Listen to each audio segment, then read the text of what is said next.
Că mi-am luat fix acum tactical armorul ăla. Sincer să fiu, chiar s-o meritat.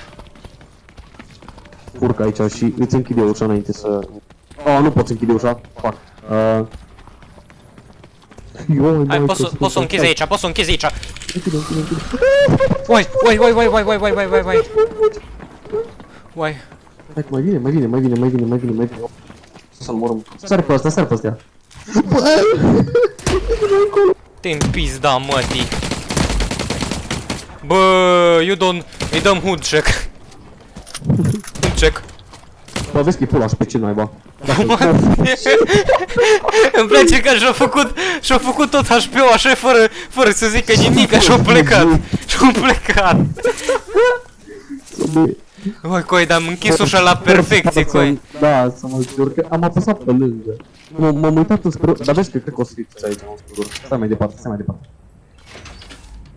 Pe altă parte. Și că vezi că s-ar putea să fie aici. Stai, mă ascund aici să mă uit pe YouTube iarăși. Nu bun. Deci. Bă, dar teoretic avem protecție dacă stăm aici la ușă.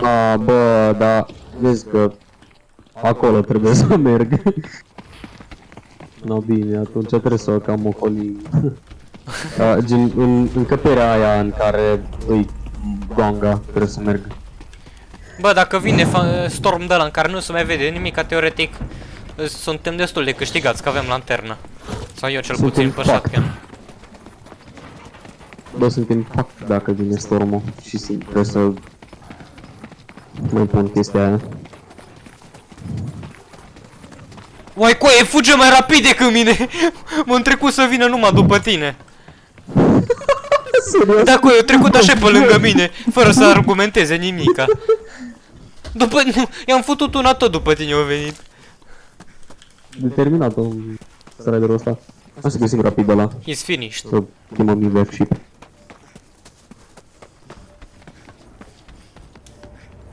Bă, măcar știm unde e gonga.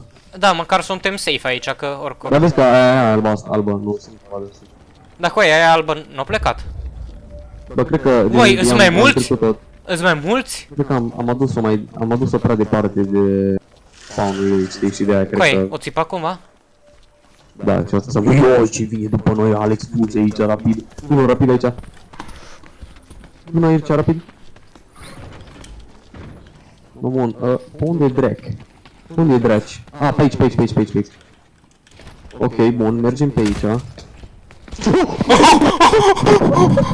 Ai, ce mi-au făcut una! Ce mi-au făcut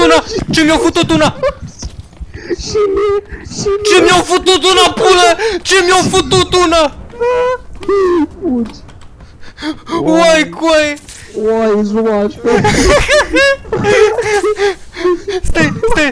Stai că o să... Stai că trebuie să salvez pe asta. Trebuie să salvez pe asta. Așteaptă. Că am intrat în meniu, am ieșit din meniu.